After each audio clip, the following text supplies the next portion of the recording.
Welcome, friends. Hello, everyone. Welcome. This is a presentation of trans visibility, past and present.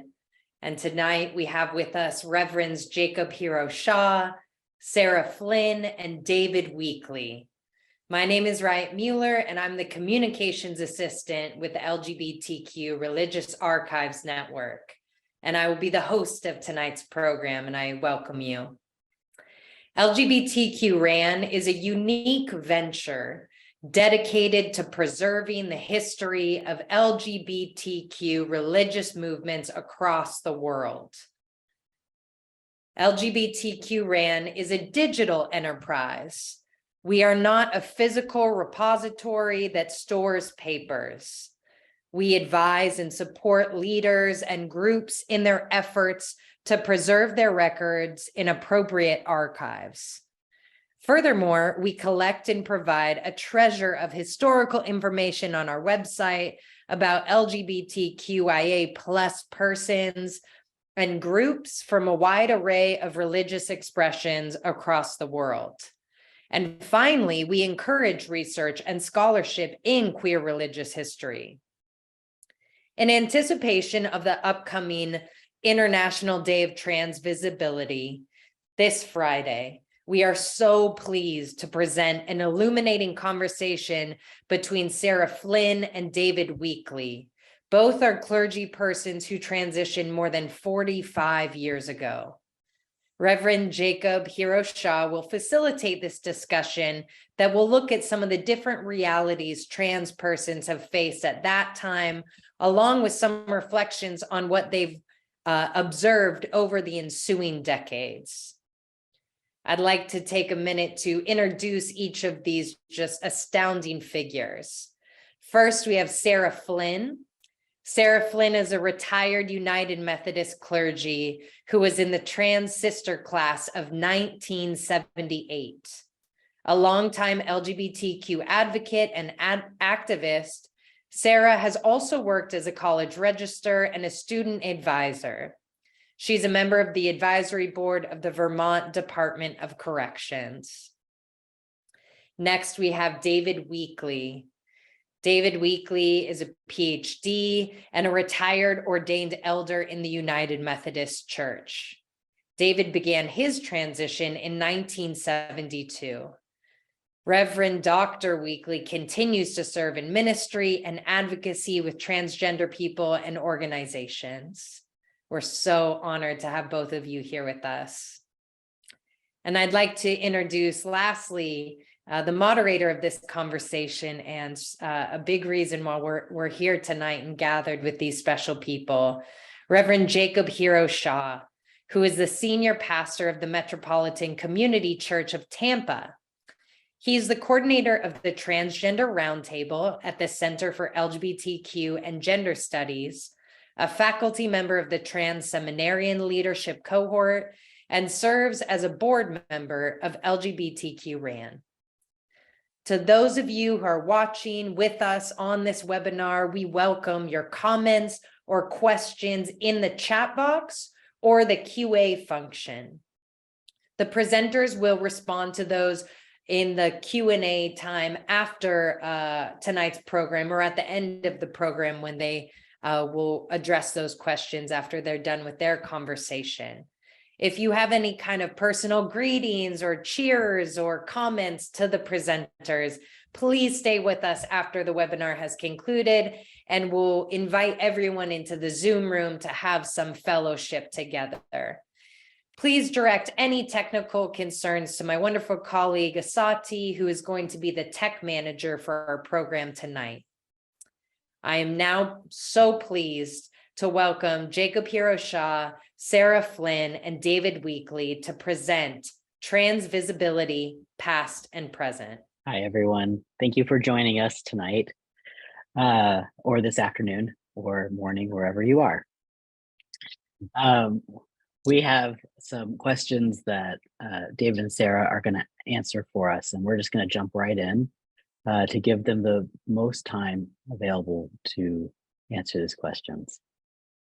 So our first question for the two of you is, in the current social and political climate, both in and out of churches, we're seeing an increase in attacks on trans people, especially trans youth. What are some ways that the visibility of trans people, particularly trans elders, might help younger trans folks today? Well, I'll jump in if that's okay. I thought a lot about the question, and I know that when I was a young person, I would have been so grateful to know I wasn't the only person on the planet like myself. So visibility is important, I believe. I also think that in the current climate, especially, older transgender folks can be resources and sources of hope because we've been around a while. And I remember the Reagan years when Janice Raymond with Ronald Reagan was able to pass legislation ending safe health care and health insurance for transgender people of any age. And I had just completed my transition a few years prior to that. Without insurance, that would not have been possible. So to know that we go through cycles and that we can offer support, I think is important. Another thing that I hadn't thought about, but in speaking a couple of years ago with a younger transgender person, they told me our being visible simply gave them hope that there's a future, that you can grow up, you can become an adult, you can have a career, a partner, you can do what you want to do. And even despite the situation now, I'm cautiously optimistic that the pushback is really because the support is growing so much. And we'll get through this. And I think older trans people can also help with that messaging. So those are a few of the thoughts that I have. Thank you. Well, Sarah? David, I appreciate what you just shared and support it wholeheartedly, actually. My own transition, when I actually acted on it instead of just worried about it, was in '78, a little bit before that. And it was a very lonely journey. At that time, the gay community didn't know what to make of us. And women were not very happy to see me coming. So what really made a difference for me was to discover what was called the 20 Club in Hartford. And it was a support group supported by the Reverend Clinton Jones, who was a priest on the staff of Christ Church Cathedral. And I remember going there for the first time, and I couldn't tell the boys from the girls, which was quite a wonder, actually, and comfort. They became, for me, a very important support group who led me to resources such as you referred to. So now, just by way of contrast, I live in Vermont, and we have a state legislator recently elected, a trans woman, out. Yes. And we had a trans person run for governor as a nominee of the Democratic Party.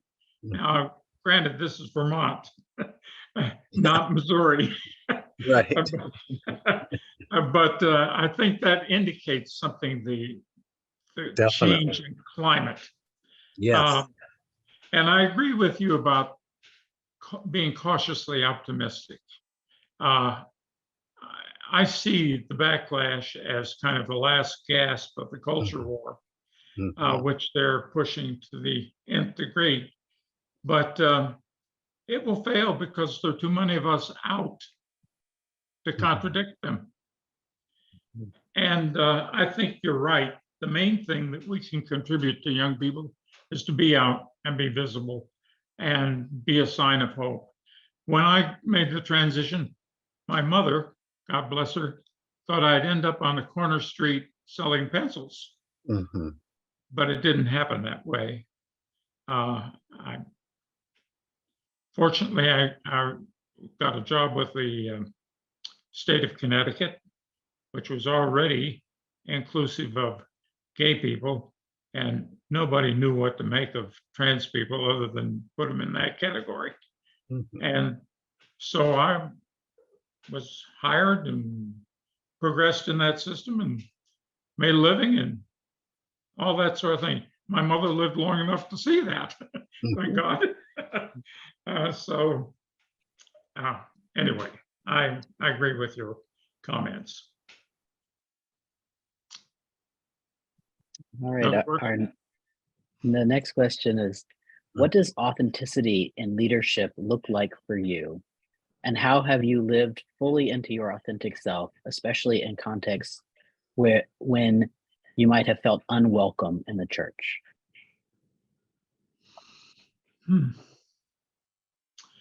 Well, I guess I'll take a swat at that question. After I transitioned, how my transition took place in '78, the bishop came and visited me in my hospital, and we had a conversation as to what I planned to do.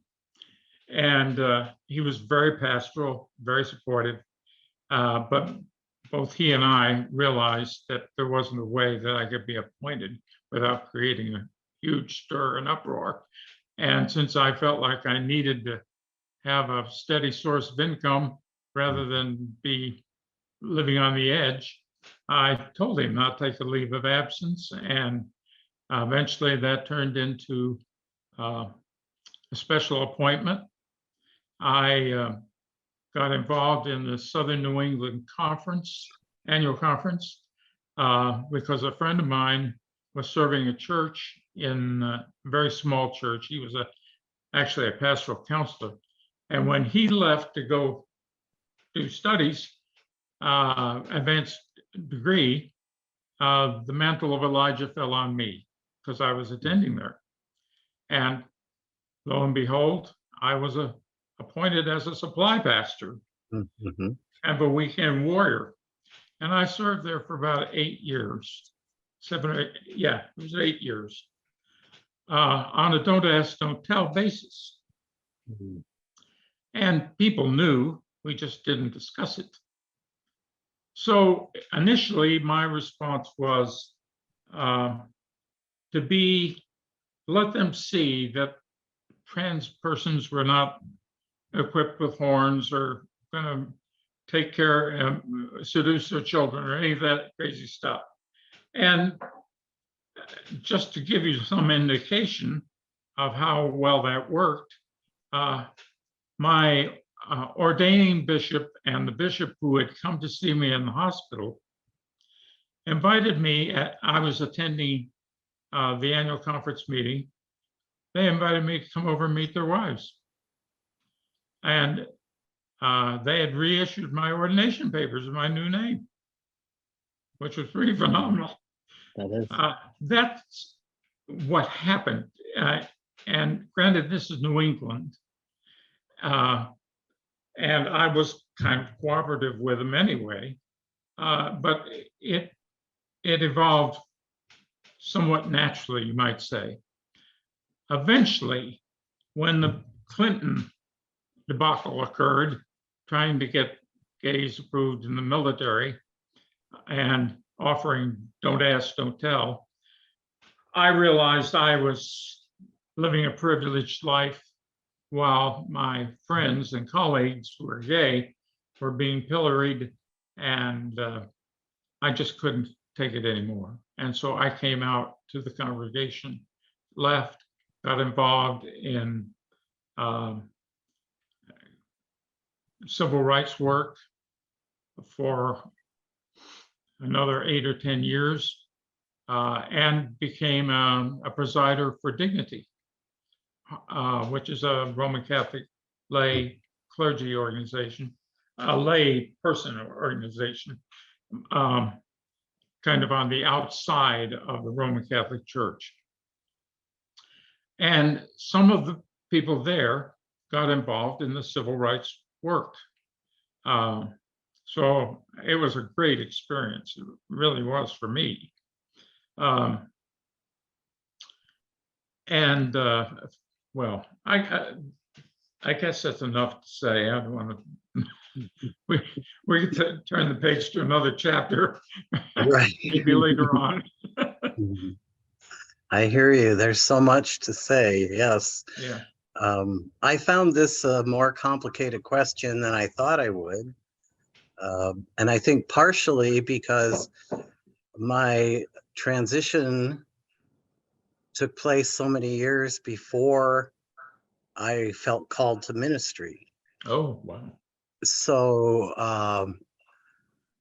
I transitioned in 1970, early 1970s, and I never joined a church in my life until 1978. So authenticity and leadership is kind of two different things. My first life was in psychology, and I was a young adult with friends. At that time, authenticity was being fully myself out in the world with my friends, meeting people, going to conferences, presenting as a transgender person at medical conferences. So that was one area I felt I was being active and hopefully making things move forward. After the call to ministry, I had no idea my denomination was discriminatory. The church I joined and the pastor I spoke with never mentioned that to me. So, well, they didn't know I was transgender. I was in graduate school and, you know, I didn't even think to tell them. And so when I went to seminary, I was fully planning to just be the first trans seminarian at Boston University that I knew of. And then I got there and found a very hostile atmosphere at that time. And I really struggled with what to do because I felt called to ministry and I felt called to advocacy. So I made a decision to go through seminary stealth, which I did. And then the next thing I knew, I was ordained and living in Idaho. Oh, my. And that was not a safe environment, though I met wonderful people. And so I decided at that point that the best thing I could do was to advocate for equity and justice in the church, living stealth, writing my notes from a book that I hoped when it was published, people who had known me as their pastor and who had come to me, like you say, Sarah, would know that we're just people like everybody else. And that was a decision I made that ended up lasting 2 decades. Wow. And then authenticity became coming out to the church and the world. Yeah. So progressive. Yep. Wow. Thank you for that. What would you like younger trans people to know about your journey when you were younger? What aspects of being trans are easier today and what aspects are more difficult? Well, it's obviously easier, I think, in some ways, just simply because depending on the location. if you're not in a hostile environment, Mhm. you're not thought to be quite so weird. Um, and people, there's more general knowledge that there is something called trans identity, and people have kind of maybe a superficial understanding of it, but that's more than they had before, a lot more. So in that sense, it's easier. We have more allies, Mhm. I think, in the straight community, cisgender people. More women are receptive. I'm married to one. Something I never thought would happen.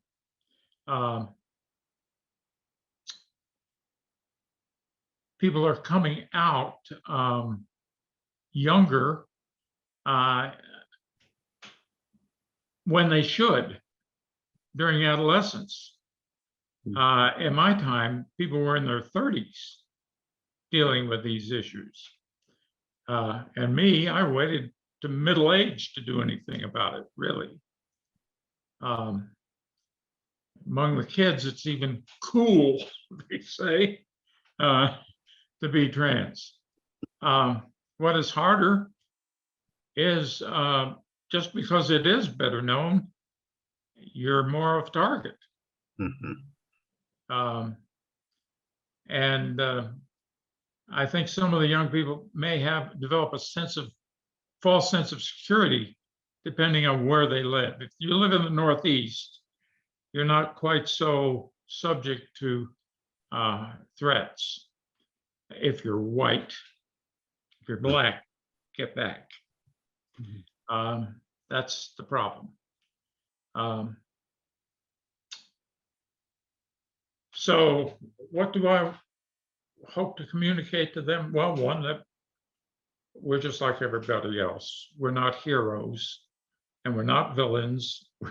We're just ordinary human beings with the same foibles and successes as other people. And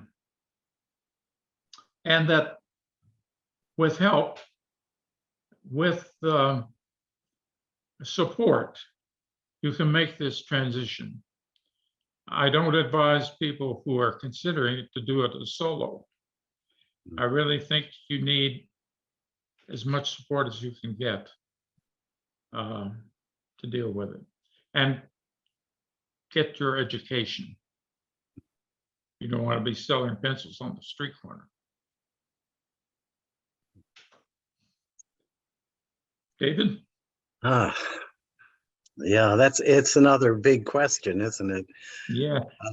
I guess I wrote just a couple things, and the first thing I wrote down, like you say, Sarah, is how far we've come despite the current picture.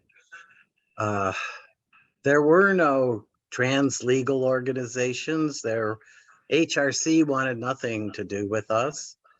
Right. At the time I was going through transition, the word was transsexual. It was all conflated about sex. Yep. Nobody talked about gender. Nobody discussed even that there are differences between gender and sexual orientation. It was just one bag and everybody was put into the same one. Yeah. And that caused a lot of problems. One of my big surprises going through transition was not having the support of the gay lesbian community that I thought I would, and instead finding members in that community very hostile to me. And I realized then how little education there was about gender identity. Today I think it is easier there are states that have protections. We need to keep being active to keep them and improve them. But we've made great strides in schools. There are GSAs, there's PFLAG, organizations I just would have loved to have had around when I was in school.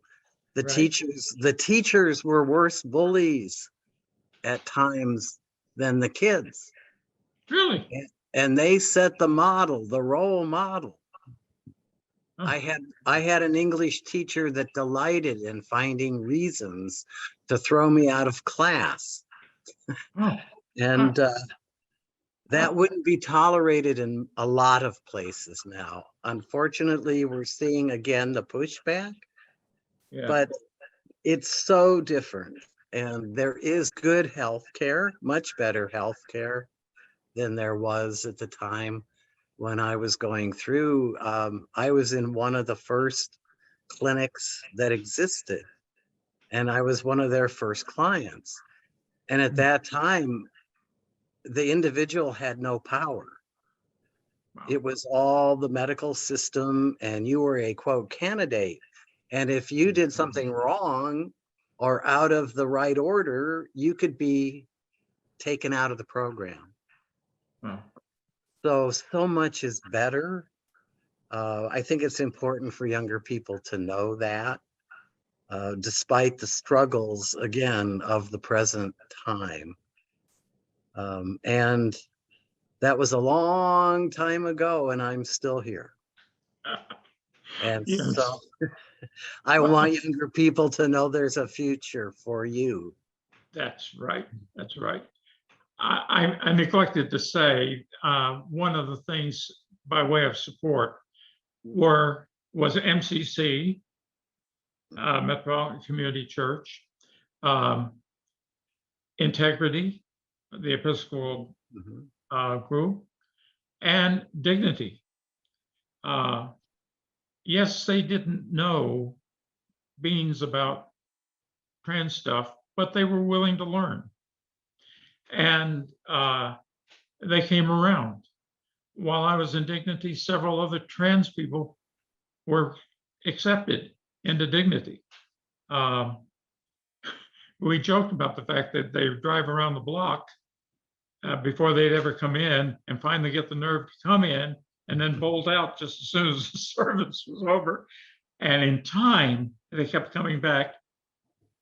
They would even get up and tell their story before it was over with.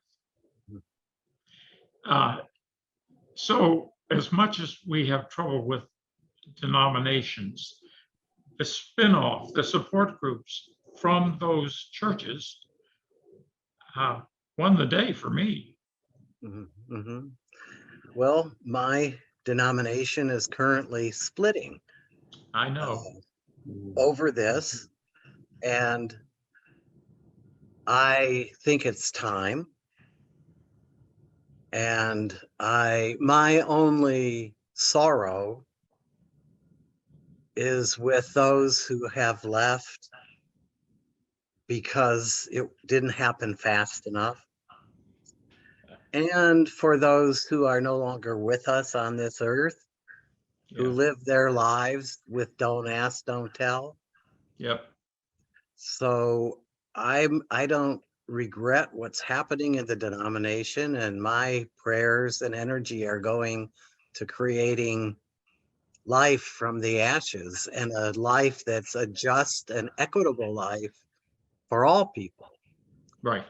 And so I'm happy that this is happening, and at least there's an opportunity for RMN and United Methodists to continue in a way that matches our theology and our values.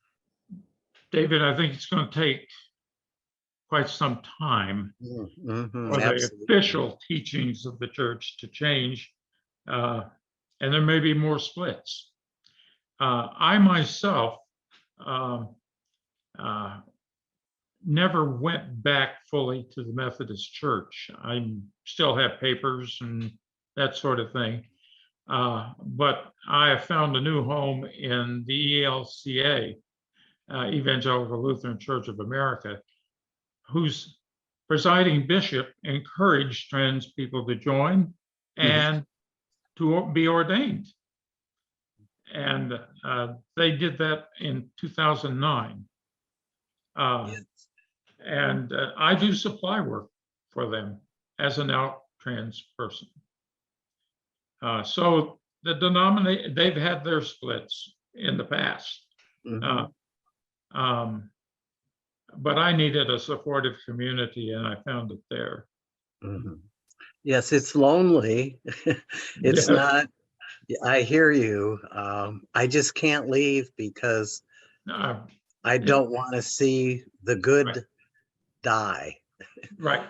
And, but I hear exactly, I do hear what you're saying, Yeah. Sarah. Yes. Well, I applaud your efforts. I did it with retired Methodist clergy for a while. But I just got to a point where my partner and I needed to be able to go to church someplace where we weren't ostracized or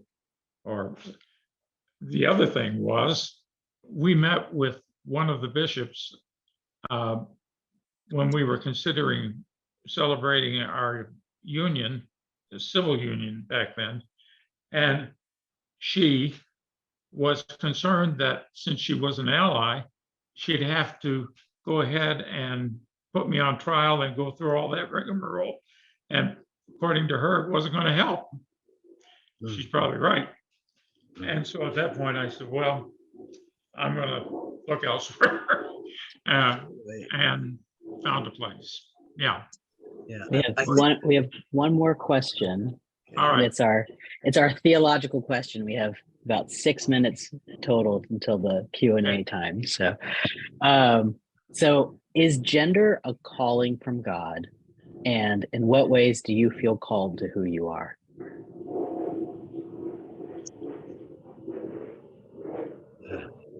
The noise in the background is the United States Air National Guard. I live too close to the base. Yes, it is a calling, or can be. I should say it can be. One of the priests who founded Dignity came, he was suffering from AIDS and he was kind of coming back to say goodbye. And he preached a sermon in which he talked about coming out is more than just getting well yourself. You need to come out for Christ's sake. Mhm. And what that meant was helping even heterosexual people Mhm. over their hangups about gays and lesbians and trans people and gender and machismo and all the rest of it that we see as kind of poisoning the well even today. So his advice stayed with me. And it's not just about yourself. It is a calling in that sense. Mhm. And I think it's a calling. The call isn't the same for each person. Gender is a calling. How we live it out as transgender people is unique for every person, I believe. And in my first book, In From the Wilderness, I was really clear, and I quoted Psalm 139 because as a teenager, I discovered that psalm, and it's all about being created by God as who I am. And I knew that truth from a very young age. And so I've always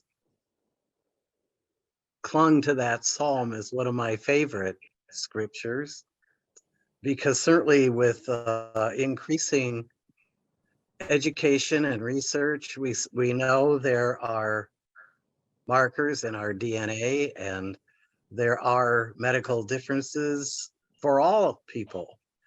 And I think it is a calling. We all have a calling. We don't live it out the same way. But I definitely think gender is a calling from God. Yes. And I Thank you. I also think that when you look in history and see that across all cultures and in every age of human history, there are transgender people. Oh, yeah, So how could it not be? yeah. We've been here from the beginning. That's right. Absolutely. One of my favorite persons in that regard is Wiwa of the Zuni. Mhm. And among the Zuni, he was an honored person.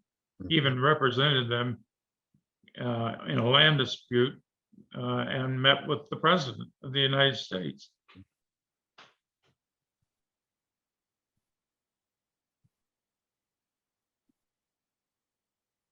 Well, thank you for those theological reflections and being willing to go to that space as well. Let's go ahead and start looking at some of these questions that people are asking in the chat. If folks want to ask questions, if you drop it in the Q&A, I'll be less likely to miss anything. So our first question is, how can cis clergy be allies to their trans colleagues, especially those in discernment as well?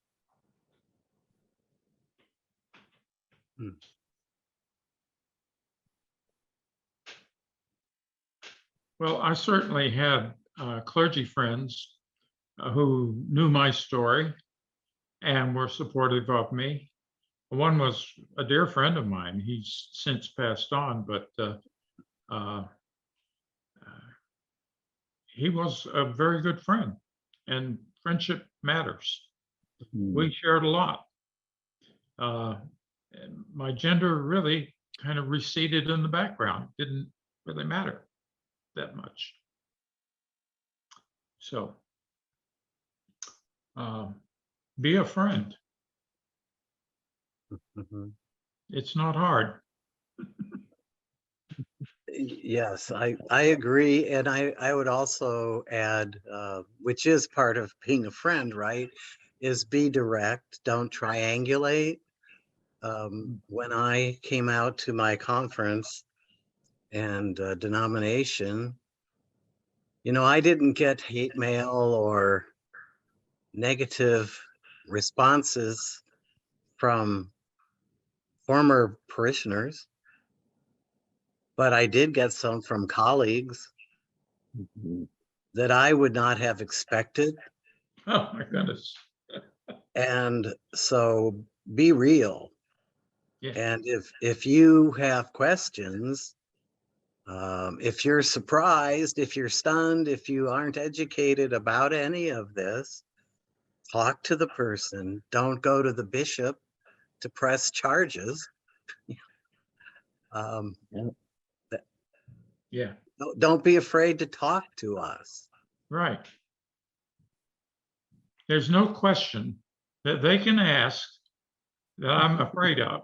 That's right. If you deal with your gender like we did, there's nothing yeah, that's going to touch you. that's right. When sometimes parishioners accidentally swear in front of me and then they apologize, and I go, do you really think in my life that would matter? Oh Yeah. I used to speak in college classes, psychology classes and stuff at the college, and the response that I got at times was really astounding. I'd have students come up to me, sometimes with tears in their eyes, aside from thanking me and all that sort of thing.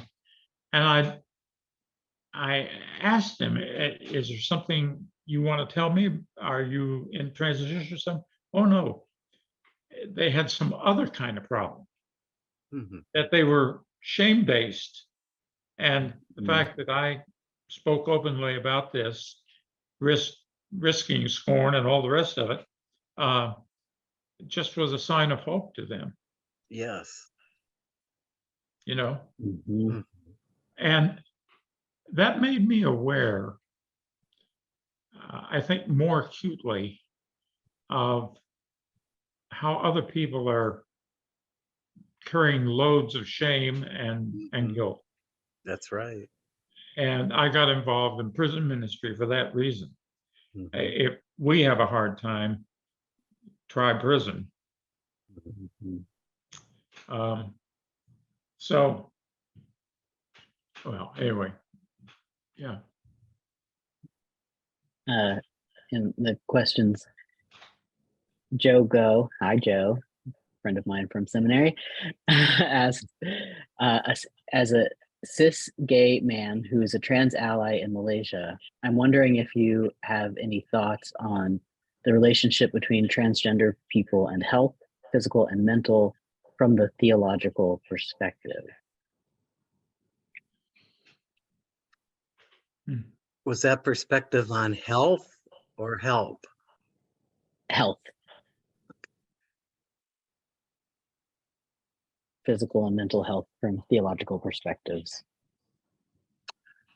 Well, I know for myself, spiritual practices are very important to keep me centered and to be with people or supported by people who also share spiritual practices such as contemplative meditation or that's very helpful for me. People to chant with or drum with, or that helps my health, and I think we can offer those times with each other. um,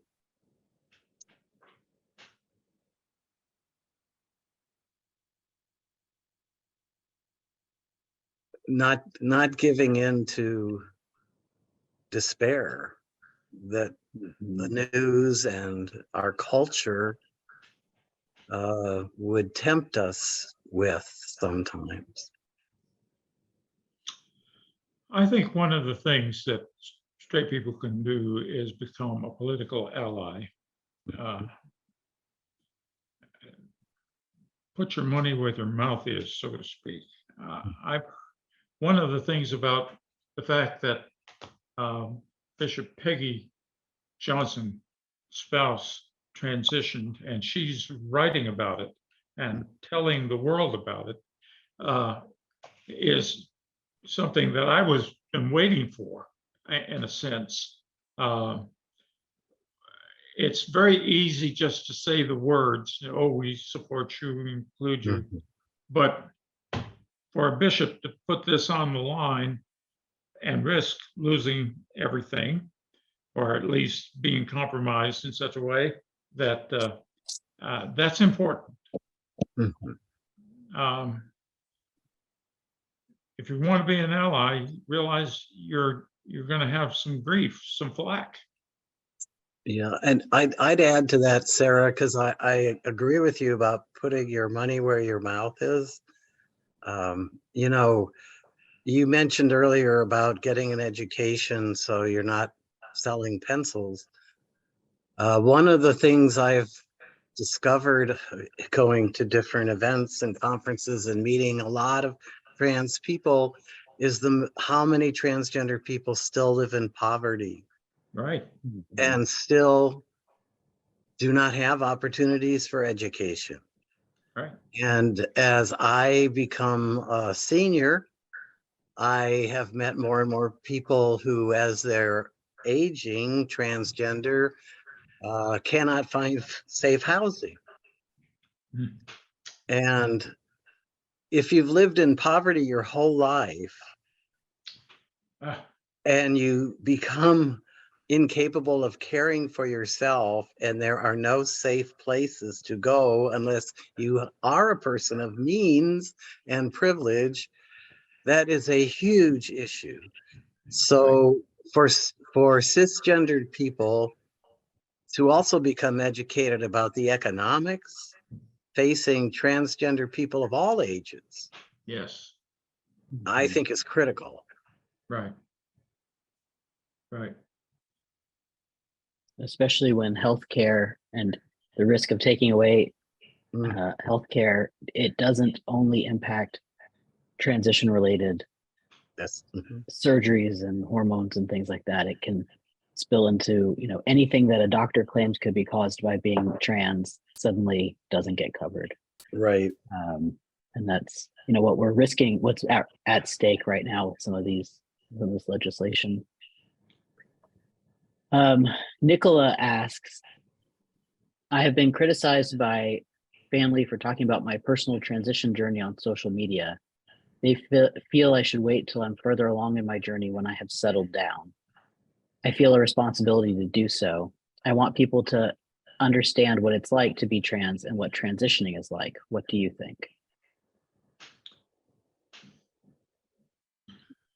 Well, I think personal stories are important, and sharing them, whether you do it on social media, might be a little iffy in that you might become more of a target with unstable people. But you have to weigh the risk, I guess. I've been out on social media, but I'm pretty economically independent at this point. So Yeah, it's that's a tough question because it's subjective. I don't know what settle down means in this case. I think every person has to search their own soul about how to do that process. Talk with trusted friends. If you have a counselor or a person that you're discussing things like this with, work it out ahead of time. But I don't think there's a blanket answer. true. I was a member of a gay clergy group years and years ago, and that's how I met my spouse. She had gone to the 2000 General Conference as a seminarian, a late vocation seminarian, came back in shock. She had lived in New England and attended liberal churches. She didn't know that there were people out there who would call you names and, that sort of thing, as Methodists. So,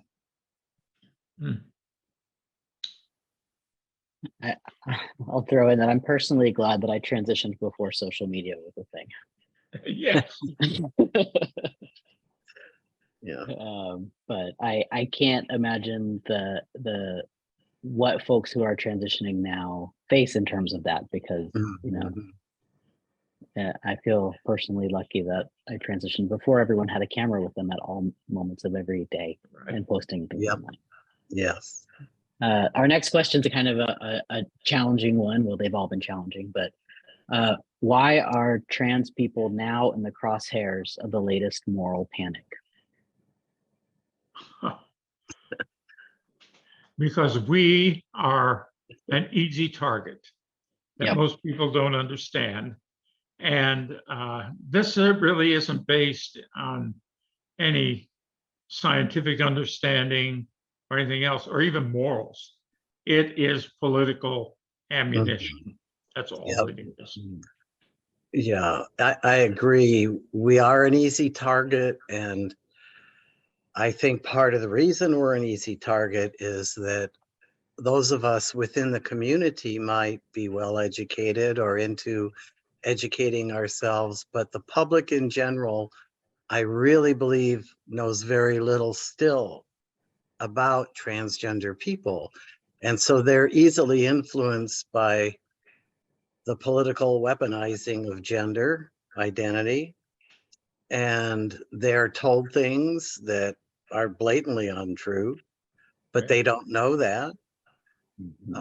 So being out there doing education in the cis community is the key, I think, to helping kind of turn things around with the We have to rhetoric. win the winnable. Yeah. Not, there are people who want to believe this and nothing will change their mind because they bought into a view of reality and a lifestyle that feels threatened. And so if you're trying to speak to people about it, don't think you're going to convert them all or that you have failed some way. No, it's, you are only going to reach the reachable. The Right. ones who, you know. Yeah. I have a friend who has a saying. She says, people just can't get above the waist. Above the wave. Waist. Oh, And I believe, it's not just now. I mean, go back in history, sex has always been a trigger, and that's easy for people to generate emotions.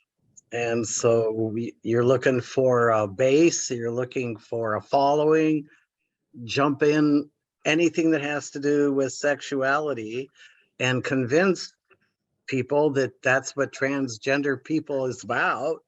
we are boogeymen. Yeah, then you've got another ally on that side. Yeah. Yeah.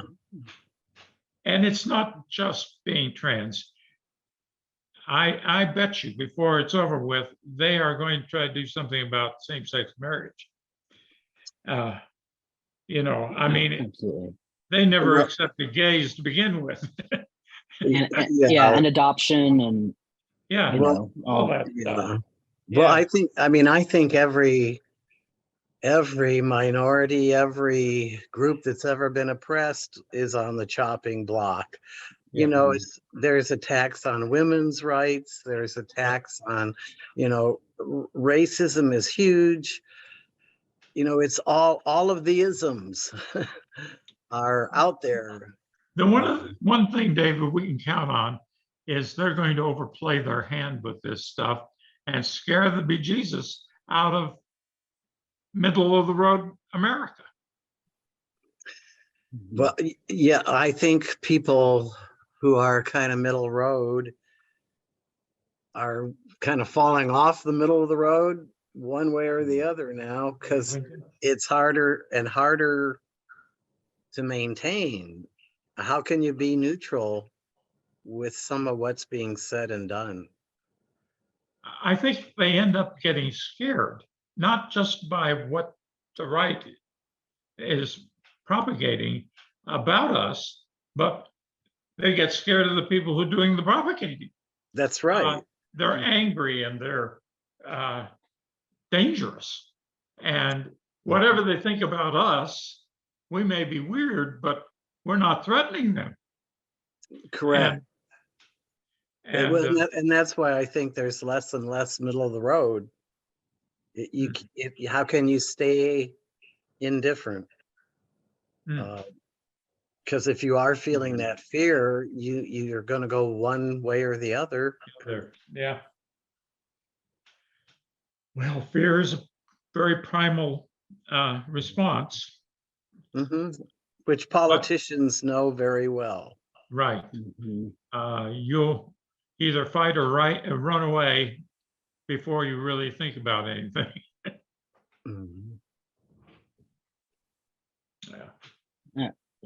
Our next question, I'm going to combine two people's questions for this. What is your advice for allies who are United Methodist clergy who feel the pull between staying and fighting for reform within the church and breaking off and serving fully affirming communities? And another question, which was, is there any reason neither of the panelists attend or participate in the Metropolitan Community Church? I have my own bias on that second half. I'm thankful. When I lived in Boston, I did participate in the MCC church, But I'm a pastor, so I serve a United Methodist Church, and that keeps me pretty busy, even though it's part-time. But I have participated, and I did explore other denominations. I even explored shifting my clergy credentials to all of the mentioned groups and others. And after doing research, what I came to the conclusion, two conclusions. For me, I became a person of faith through John Wesley and the United Methodist Church. And so that's a strong pull. The other one was that when I really looked at things, yes, there are some denominations with affirming wording, but at that time, I was told, well, you can contact the other trans people in this denomination and create a street ministry, or you can, you could apply, but even though we say we're an affirming denomination, less than 40% of our churches are. You know, I did not find the open arms anywhere, not one place. Yeah. There are churches, communities, but there was no way I was tempted to move denominationally. Right. Right. There was nowhere to go, and I still feel pretty much the same way. If I leave, I leave at all. Right. Absolutely. Despite my bias for MCC, I 100% understand what you're saying. I have a story to share relative to that. I was serving a parish in Hartford, Connecticut, that was scheduled to merge with another church. That's why I was sent there, was to merge it. But before that happened, I read an article in the paper about MCC looking for a place to meet. They couldn't find a place. I called the pastor and said, come talk to me. He didn't know I was anything about me. He came, we had a conversation. I said, I'll bring it up to the board and lo and behold, the board accepted it. And they met there in the Methodist Church, St. Paul's Methodist Church in Hartford, and stayed even after I left. And then they eventually left, I think, when the church was sold. But that's how I got to know MCC. And I would come cross-dressed, which was good for me and good for them. Yeah.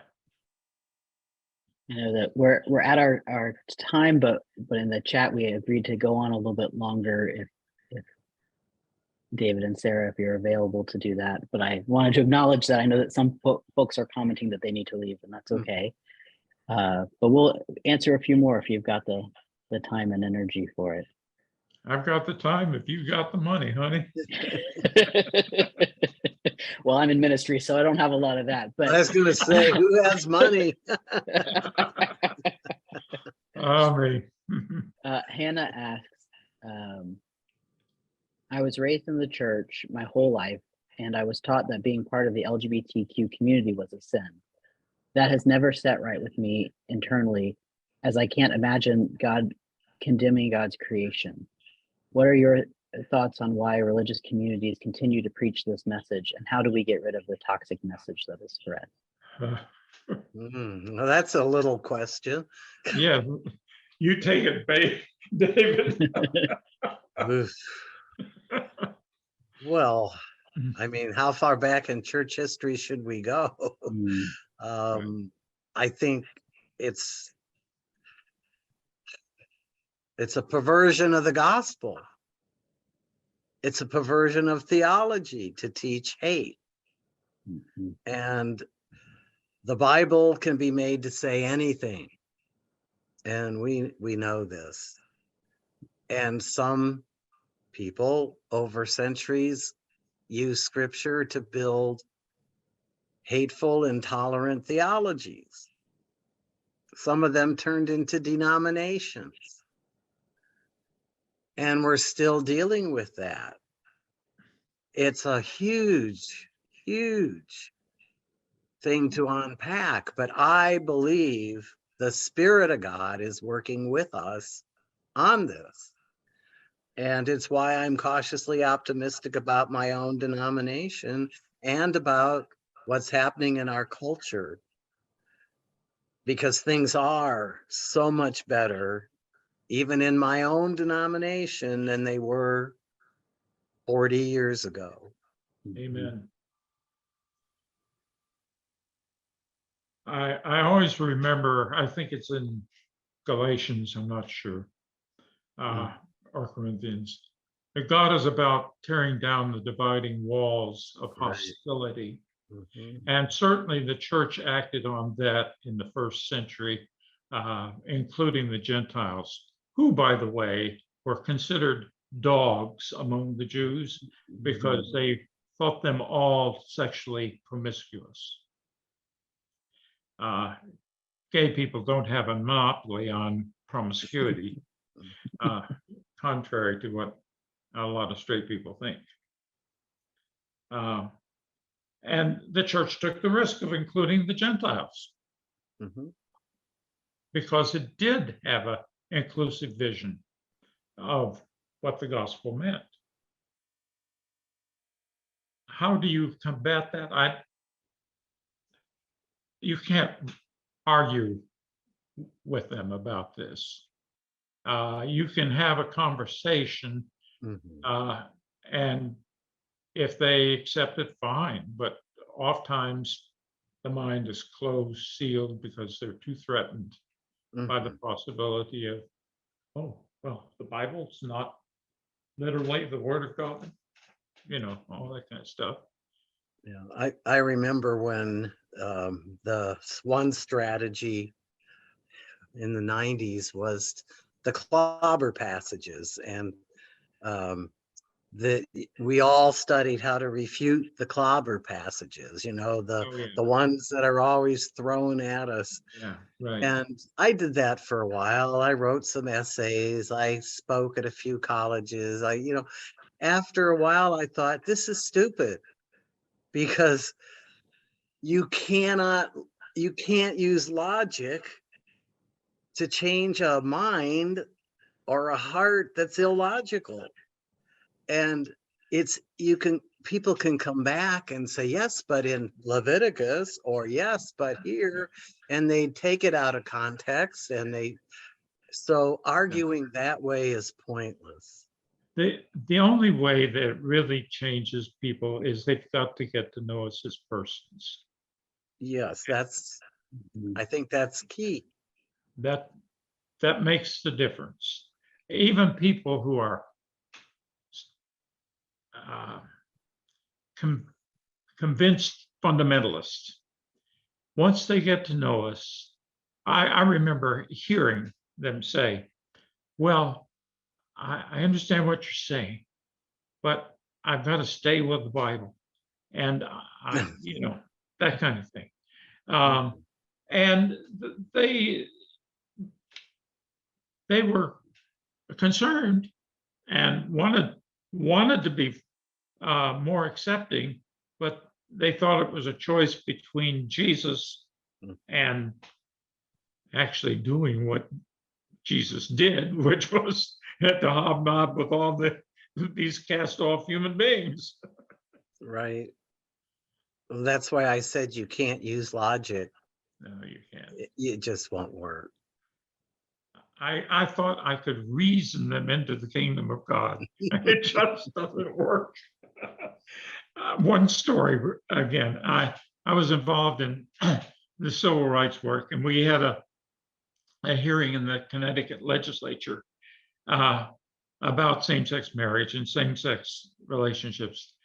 And when it was held, several fundamentalist preachers arrived and blasted the people who were talking about what they were going through, all the hardships and stuff, our people kept their cool. Now, me, I wanted to suck it to them theologically, but I didn't. I held my tongue only because the others were not doing it. The papers the next day, Hartford Courant, observed that gay people were just telling their stories and they were being shellacked by these fundamentalists. And even the fundamentalists at the next hearing backed away from it because it was counterproductive. They were losing their audience. And I learned that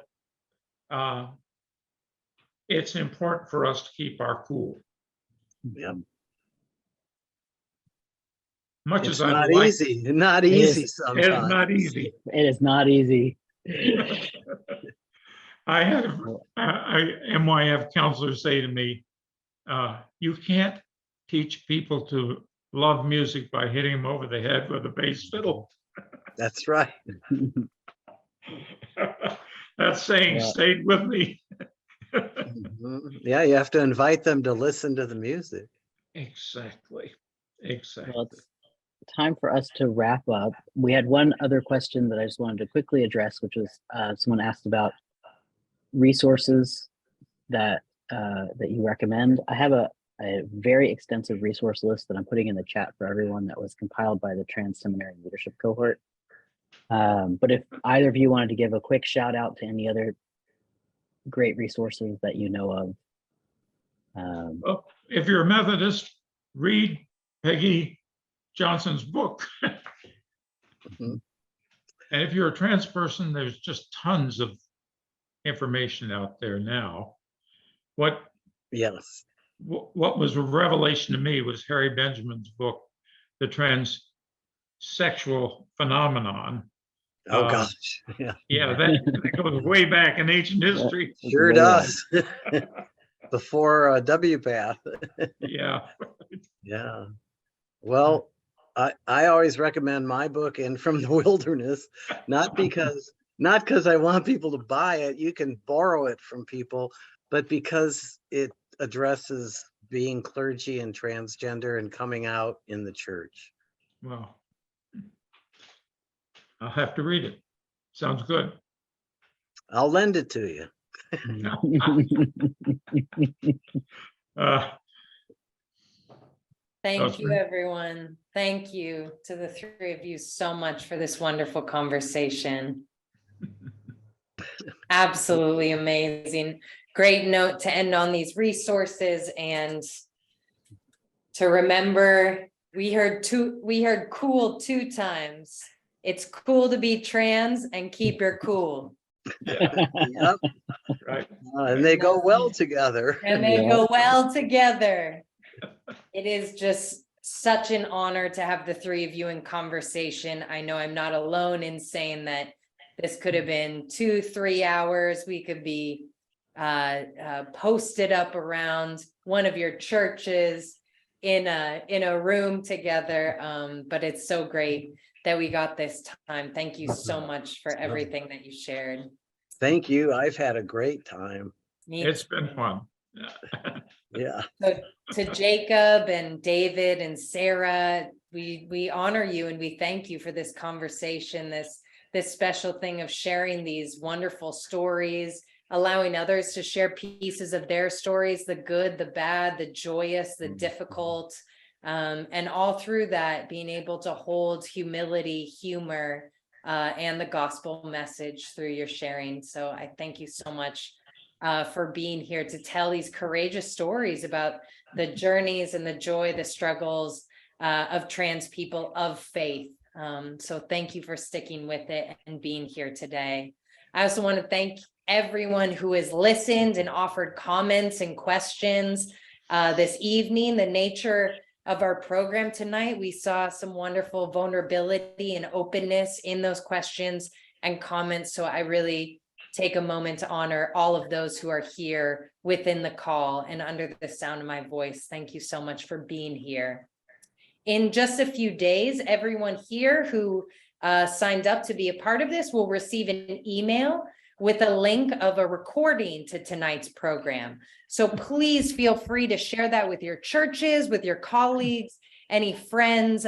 We would love to have that information out. I know that only so many people could be here tonight, but these stories and tools can spread out as widely as we can share them. If you are interested in any more opportunities to explore the history of queer religious movements, please check out our website, LGBTQ RAN, and particularly our events page, as we often hold future events and announcements of online programs. And also there is housed recordings of every past presentation. We are really looking forward to our next webinar, which will be May 11th. And that's going to be Reverend Derek McQueen, who's going to interview Monique Moultrie on her newly published book, Hidden Histories, Faith and Black Lesbian Leadership. So we look forward to seeing you there as well. In closing, I would like to remind you that LGBTQ RAN is first and foremost a source of information on LGBTQ plus history, religious history. We're a very small operation that is funded through generosity of friends like you. So if you would like to see more programs like this one, and if you share our commitment to ensure that future generations will hear these stories, hear our voices, hear this information, please help make this happen with your gift of any kind. I want to thank you all for being here. And remind you that if you'd like to stay and offer personal greetings or comments to one of these three amazing presenters, I know we saw some of those messages coming in the chat, but you can also stay here and we'll invite you into the Zoom room with us and we can have a bit of fellowship together. I close tonight's presentation with, once again, just so much gratitude to Sarah Flynn, David Weekley, and Jacob Hiroshaw for their insightful, heartfelt, vulnerable, and loving sharing with us. Good night to everyone. Thank you so much for being here.